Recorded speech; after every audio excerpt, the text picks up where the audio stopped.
Good morning, friends. This is Vishal Saluja, and I am beginning with the video of the benefits for filing the ITR. So, what are the benefits of filing the ITR? But before going towards the main topic of this video, हमको ये जानना होगा कि who is liable to file the ITR. तो इसकी दो चीज़ होती है, दो ways होते हैं, two ways are there, the two modes are there. You can say first one is mandatory mode, जहाँ पर Income Tax Act 1961 the provision is saying that you have to compulsory file the income tax return under section number 1391 of income tax act 1961 के according. सो यहाँ पर एक limit specified, एक limit decide कर दी है इस एक्ट के अंदर कि ये लिमिट के ऊपर अगर आपकी इनकम जाती है तो वो टैक्सेबल इनकम कहलाई जाएंगी और you are liable to file the ITR within the due dates के अंदर आपको ITR फाइल करनी पड़ेगी. तो ये मैंडेटरी हो गया जहाँ पर आपकी टैक्सेबल लिमिट क्रॉस हो जाती है और आपको इनकम टैक्स की रिटर्न फाइल करनी पड़ती है. सेकंड केस होता है कि ऑप्शनल मोड है. यहाँ पर आपकी टैक्सेबल लिमिट जो स्पेसिफाइड की गई है इनकम टैक्स एक्ट 1961 के अंदर, अगर उस स्पेसिफाइड लिमिट के नीचे आपकी इनकम है तो आपको इनकम टैक्स रिटर्न फाइल नहीं करना है as per the law. But आप बोलते हो, आप चाहते हो कि आपको इनकम टैक्स रिटर्न फाइल करना है, भले ही लिमिट एक्सीड ना हो तो भी आप फाइल कर सकते हैं. यस, आप फाइल कर सकते हैं. गवर्नमेंट आपको नहीं बोलती कि आप फाइल ना करो, आप करो, कर सकते हो. और आपके इसके अंदर क्या क्या बेनिफिट्स हैं, क्यों जो ऑप्शनल मोड है बहुत से लोग इसका अवील करते हैं. Optional mode in the sense कि खुद होकर इनकम टैक्स की रिटर्न फाइल करते हैं, भले ही उनकी टैक्सेबल लिमिट क्रॉस ना हुई हो, जो स्पेसिफाइड लिमिट की गई है इनकम की वो इनकम से क्रॉस नहीं हो तो भी लोग फाइल करते हैं income tax return. So what are the benefits of that filing the ITR I am coming with here.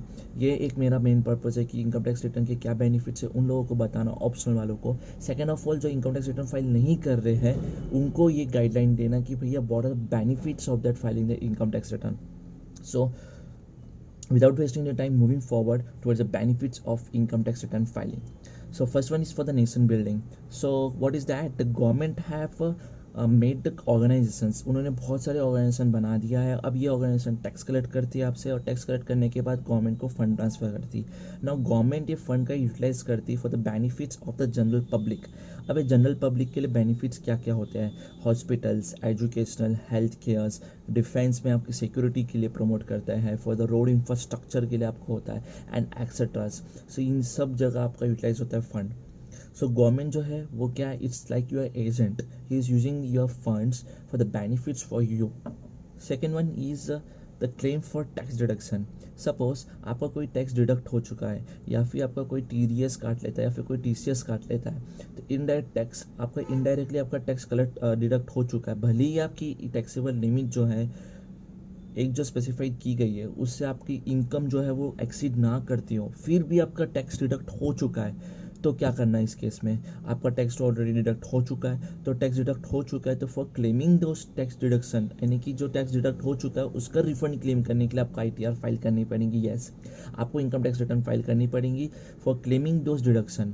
सो ऐसा होता है कि बैंक या फिर कोई इनकम या कोई भी कंपनी, कोई भी बैंक या फिर कोई भी कंपनी आपका टैक्स डिडक्ट कर लेती है, तो इन दैट केस आपको 26AS के अंदर आपको दिख जाएगा कि आपका क्या टैक्स डिडक्ट हो चुका है. तो इन दैट केस आपको ITR फाइल करके उसका इनकम का आपको not an income, you have to file the ITR, show the income and claim the refund of that tax deducted जो हुआ है. Then moving towards the third, high value investment. So high value investment जैसे कि मैं बात करूँ कि property हो गया. So if you buying some property, if you are selling such property, तो आपको क्या करना पड़ता है? आपको ITR में दिखाना पड़ता है ये बात. भले ही आपकी ITR में दिखाने के बाद टैक्सेबल लिमिट के नीचे क्यों ना आ रही हो वो चीज़, फिर भी आपको क्या करना पड़ता है? You have to reflect, you have to show those properties that you have purchase और you have sold it in your ITR. और ITR में सोल्ड करने के बाद जो कैलकुलेशंस होंगी वो अलग बात है, पर लेकिन आपको ITR में दिखाना पड़ेगा क्योंकि ऑलरेडी इनडायरेक्टली गवर्नमेंट के पास ये इन्फॉर्मेशन तो जाती है. So why you not filing the ITR? आप ITR फाइल तो करो, आपको फाइल करना ही पड़ेगा क्योंकि सो दैट आप फ्यूचर में जो असेसमेंट होने वाले हैं उससे बच सको. Then fourth one is high life cover. Simple सी बात है, अगर हाई लाइफ कवर चाहिए तो you have to pay the high premiums, and for filing the high premiums you need some proofs. Company needs a proof of your income, and second one is it's some like that ID proof of like जो आपको government से मिली है. सो अगर मैं बात कहूँ simple सी बात में, कंपनी जब भी देंगे आपको प्रीमियम जब आपकी इनकम टैक्स की रिटर्न, आपकी इनकम स्टेटस अच्छा हो, when you are liable, when you are entitled, when you are liable to file such a premiums within the due dates. So ऐसा ना हो कि आपने ले लिया और फिर उसके बाद कंपनी ने कहीं इन्वेस्ट कर दिया और आपने प्रीमियम ही ना पे करे, तो ऐसा कुछ नहीं होना चाहिए. तो they needs a requirement of an ITR so that the high life cover you're going to get. Second, now moving towards next is a fifth to take the government tenders. Simply अगर आप कोई business plan कर रहे हो और ये सोच रहे हो कि बिजनेस प्लान होने के बाद, बिजनेस स्टार्ट होने के बाद आप गवर्नमेंट टेंडर के लिए अप्लाई करोगे, then you need ITR, because government tenders में कभी कभी ITR के बारे में भी स्पेसिफाई करता है, ITR भी हमको सबमिट करना पड़ता है. तो in that case we need the ITR, we have to file the ITR so that we apply for the government tenders easily. Okay. Then sixth one is to claim the TDS refund. अब TDS refund claim करना है. Now we have to claim the TDS refund. Okay, we are moving towards what sixth part, that to claim the TDS refund. अब क्या होता है कि आपने कोई FD किया है किसी बैंक के अंदर. अब FD करने के बाद बैंक के अंदर क्या होता है, whatever interest you are receiving from the bank is going to deduct the TDS over that interest part. Now यहाँ पर TDS डिडक्ट हो चुका है, तो ये TDS डिडक्ट जो हुआ है आपको इसका रिफंड क्लेम करना पड़ेगा, क्योंकि FD जो थी, सपोज आपकी FD जो थी वो टैक्सेबल लिमिट के नीचे है. जो भी इनकम जनरेट हुई और जो भी इनकम जनरेट हुई वो FD इनकम टैक्स की जो भी लिमिट स्पेसिफाई की उस इनकम की नीचे आपकी लिमिट आती है, इनकम आती है. तो in that case you are not liable to file the ITR in the mandatory mode. So what you are now doing is this कि आपकी इनकम स्पेसिफाइड लिमिट के ऊपर नहीं जाती है, पर लेकिन FD में आपका जो इंटरेस्ट हुआ है, इनकम हुई है, उसमें आपका TDS डिडक्ट हो चुका है. अब ये TDS जो डिडक्ट हो चुका है, ये टैक्स जो ऑलरेडी गवर्नमेंट के पास सबमिट चले गए हैं, अब आप ITR फाइल करके ये जो TDS डिडक्ट हुआ है इसका रिफंड क्लेम कर सकते हो. Yes, you can claim the refund of such TDS deducted on overall it. Okay boss, so this is the first 6 benefits I have bringing with you.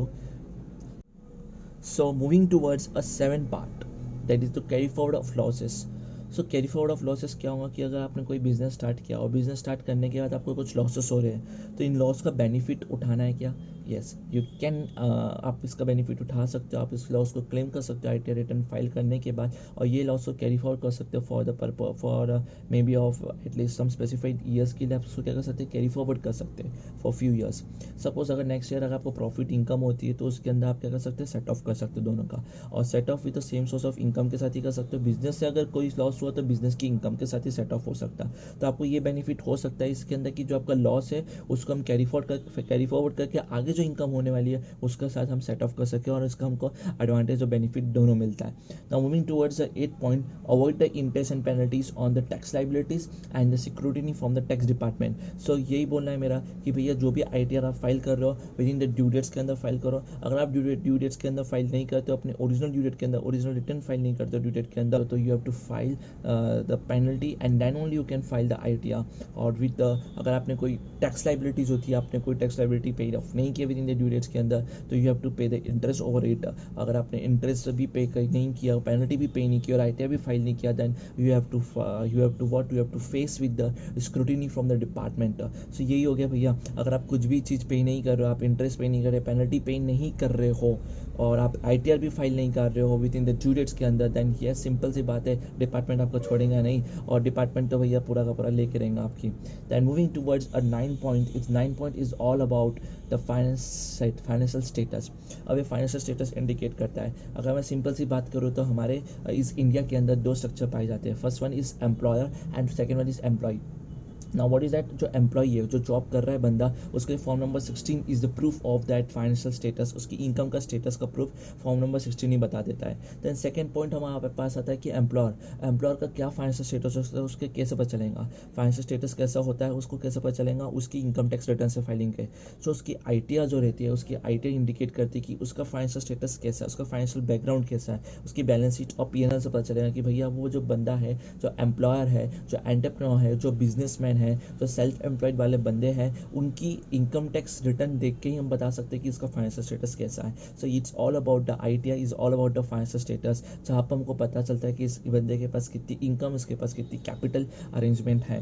Then moving towards a 10th point is loan processing, the most of the important benefits that you can avail. अब आज के दिन में जैसे Covid corona virus चल रहा है, इसके कारण क्या हो रहा है कि बहुत से लोगों को लोन की रिक्वायरमेंट है। अब लोन की रिक्वायरमेंट होने के बावजूद भी आप लोन नहीं ले सकते हो अगर आपके पास अगर ITR नहीं है प्रीवियस 3 ईयर्स का, because the bank going to demand from you the ITRs। आपसे वो बोलेंगे कि हमको आपका ITR चाहिए, हमको इनकम टैक्स रिटर्न चाहिए, आपकी इनकम क्या है उसके अकॉर्डिंग ही हमको आपका क्या करेंगे, लोन प्रोसेस करेंगे। और लोन प्रोसेस जो होगा आपकी इनकम को देखते ही आपकी ITR की फाइलिंग जो रिटर्न कर रहे हो उसी के अकॉर्डिंग आपको अवेल कर सकते हो उसका benefit. Then moving towards 11 point of visa processing. Now visa processing में भी हम जब भी फॉरेन कॉन्सुलेट्स के पास जाते हैं, जब वो वीज़ा प्रोसेस करते हैं तो वो ITR की डिमांड करते हैं। Now ITR, why they are asking for the ITR, because the government of India ने ये पैन कार्ड का इशू किया है through the CBDT।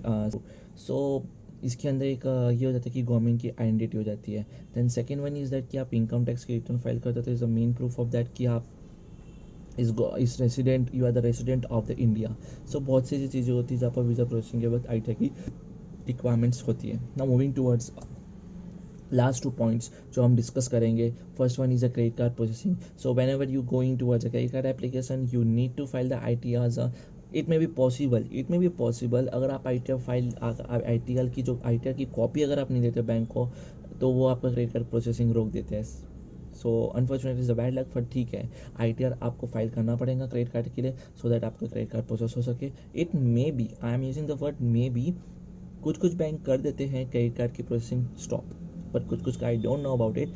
So I can't say that कि कुछ कर सकते कुछ नहीं। So fundamentally a private organisation SOPs जो खुद होकर डिस्कस करते हैं कि प्राइवेट ऑर्गेनाइजेशन क्या करने वाले हैं, इसके ऊपर क्या स्टेप्स लेने वाले हैं, वो रहता है। Then last but not in the list of 13 number is address proof.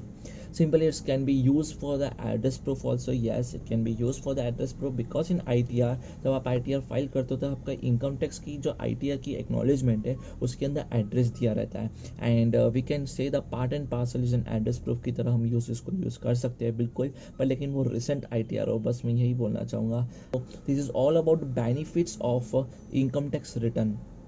ITR की क्या बेनिफिट्स अगर आप ITR फाइल करते हो तो। So now next moving towards a slide that I have share with you that about I have conducted a research in suppose you can say a few days ago.